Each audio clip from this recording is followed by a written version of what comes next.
हमें भोजन क्यों खाते हैं कि हमें ग्लूकोज चाहिए। यहाँ अनपचा भोजन स्टोर रहता है। यहाँ पाचन में फिजिकल एक्टिविटीज और केमिकल एक्टिविटी दोनों होते हैं। इसमें सबसे ज्यादा योगदान केमिकल का है। हमारी लार ग्रंथि एक प्रकार का केमिकल है, पेट में केमिकल है, छोटी आंत में केमिकल है, बड़ी आंत में केमिकल है। तो पाचन की क्रिया फिजियो केमिकल है।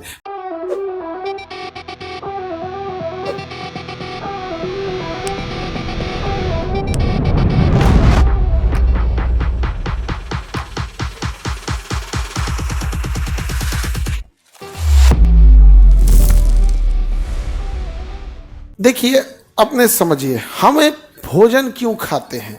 पाचन तंत्र का अर्थ होता है कि हमें ग्लूकोज चाहिए। हमें क्या चाहिए? हमें ग्लूकोज। ग्लूकोज को हम कहेंगे कार्बोहाइड्रेट। ग्लूकोज के क्या कहेंगे? देखिए, कार्बोहाइड्रेट, कार्बोहाइड्रेट को हिंदी में कहते हैं शर्करा। क्या कहेंगे? शर्करा।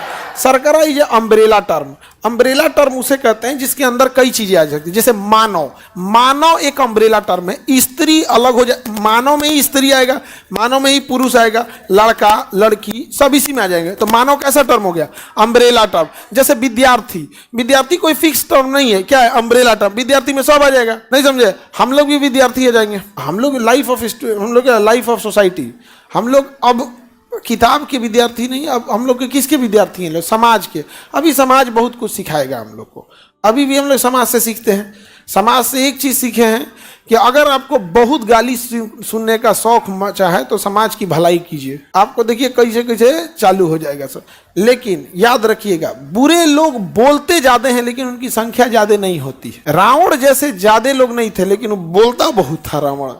तो बुरे लोग बोलते ज्यादा हैं लेकिन उनकी संख्या ज्यादा नहीं होते। हमेशा से अच्छे लोग ज्यादा होते हैं। अभी भी देखिए, बहुत लोगों के दिमाग में ये बैठा हुआ था कि डॉक्टर बड़ा लूटते हैं, ये करते हैं। जब से हमने ये अनाउंस किया है, इतने डॉक्टर्स लोग का कॉल आ रहा है कि हम भी आपके मुहिम में जुड़ जाएंगे सर, हमें बस अच्छा लगेगा, हमारा हॉस्पिटल बहुत अच्छा चलता है, हमें पैसे नहीं चाहिए, बस हम 1 घंटा आके वहाँ बैठ जाएंगे ताकि हम भी वो मतलब चैरिटी किसी का, गरीब का, किसी का कर सके यहाँ। नहीं समझे? अच्छा, ऐसा नहीं है समाज में खाली गलत लोग हैं, समाज में अच्छे भी लोग हैं। तो सब हम तो विद्यार्थी बताइए कैसा टर्म है? अम्ब्रेला। उसी तरह कार्बोहाइड्रेट कैसा टर्म है? अम्ब्रेला। दुनिया का कोई भी चीज मीठा लगता है ना तो वो क्या होता है? कार्बोहाइड्रेट होता है।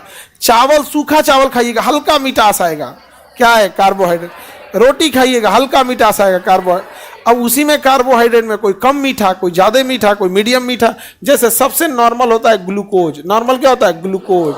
इससे थोड़ा सा मीठा होता है सुक्रोज, और उससे भी मीठा होता है फ्रुक्टोज, और भी होता है लैक्टोज, और भी होगा माल्टोज। सबके लास्ट में ओज लगा होगा। देखिए, कार्बोहाइड्रेट की पहचान लास्ट में क्या लगा था? ओज। ये आगे पढ़ाएंगे, केमिस्ट्री, बॉटनी, जूलॉजी का लास्ट चैप्टर होता है। अभी बस ऐसे बताते हैं। तो हम लोग भोजन करते हैं किस लिए? कार्बोहाइड्रेट प्राप्त करने के लिए। लेकिन कार्बोहाइड्रेट तो एक अम्ब्रेला टर्म है। फिर आप पगलाइएगा कि कार्बोहाइड्रेट में कौन सा कार्बोहाइड्रेट। तो देखो ध्यान से, हम लोग लैक्टोज भी खाते हैं दूध में, फ्रुक्टोज भी खाते हैं फल में, सुक्रोज भी खाते हैं चीनी में। ये सब बड़े जटिल होते हैं, सब कॉम्प्लेक्स होते हैं। ग्लूकोज भी लेते हैं। क्या लेते हैं? ग्लूकोज।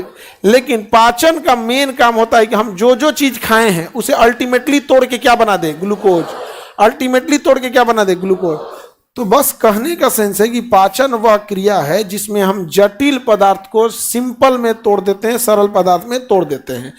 यानी जटिल पदार्थ क्या क्या है? सब फ्रुक्टोज, माल्टोज, ये सब प्रोटीन, फैट, कार्बोहाइड्रेट, ये सब आ जाएंगे। इसको अल्टीमेटली तोड़ना किसमें है? ग्लूकोज। अल्टीमेटली किसमें तोड़ना है? ग्लूकोज में तोड़ देना है। इसी क्रिया को हम क्या कहेंगे? पाचन। पाचन में फिजिकल एक्टिविटीज और केमिकल एक्टिविटी दोनों होते हैं। पाचन की क्रिया में 10% योगदान, मतलब 20% योगदान क्या होता है? फिजिकल एक्टिविटीज का। जैसे दांत कूच के उसके तोड़ देता है, न कि पचाता, तोड़ देता है। तो पाचन की पहली शुरुआत कौन कर देता है?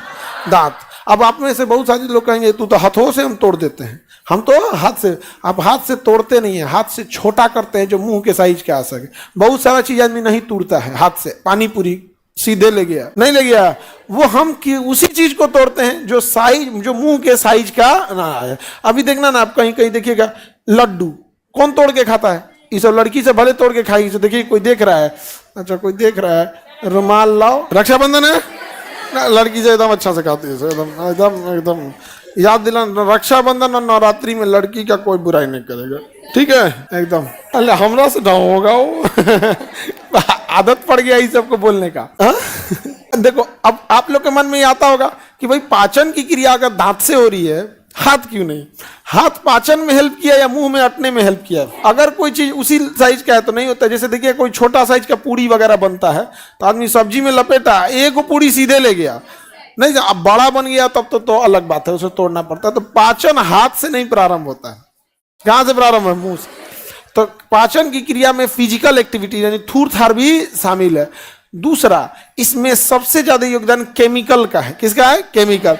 हमारी लार ग्रंथि एक प्रकार का केमिकल है, पेट में केमिकल है, छोटी आंत में केमिकल है, बड़ी आंत में केमिकल है। तो पाचन की क्रिया फिजियो केमिकल है, मतलब पहले फिजिकली तोड़ना होता है फिर केमिकली तोड़ना होता है। तो पाचन की क्रिया कैसी है? Physio chemical. फिजियो केमिकल समझ में आ रहा है कि नहीं आ रहा है? नहीं हंसो बबनी, छोटकी बबनी को देखो, नहीं हंसो। हाँ, कोनो बात पे हंसने लगती है सर, ये दांत से बोले पूछने के लिए हंसते हैं हम लोग। आगे बढ़े। पाचन क्रिया कैसी है? Physio chemical. फिजियो केमिकल कहां से प्रारंभ होगी? हाँ, मुंह से। पाचन एक जगह कंप्लीट नहीं होता है, बड़ा लंबा प्रोसेस होता है पाचन का। तो पाचन की क्रिया, डाइजेस्टिव सिस्टम जिस रास्ते पे होता है उस पूरे रास्ते को हम आहार नाल या एलिमेंट्री कैनाल कहेंगे। क्या कहेंगे?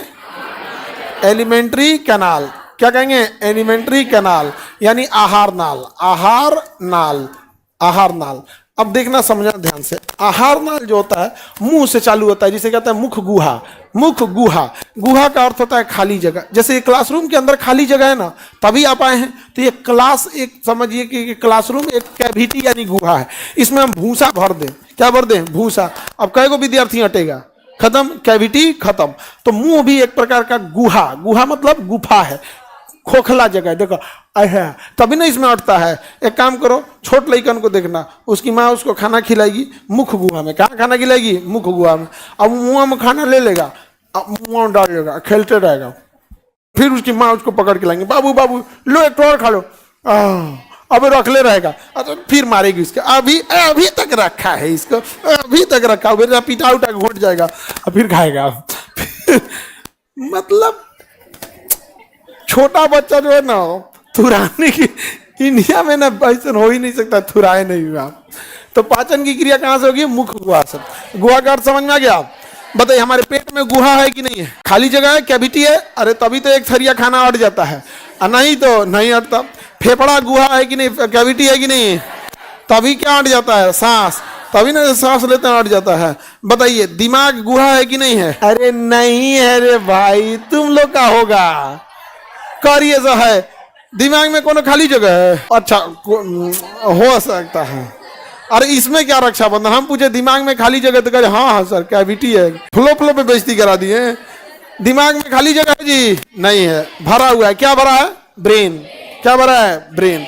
कई बार दांत में भी खाली जगह होता है तो उसे क्या कहते हैं? कैविटी हो गया है। क्या हो गया? कैविटी। तो दांत के अंदर खाली जगह बन जाता है, उसको क्या कहेंगे? कैविटी।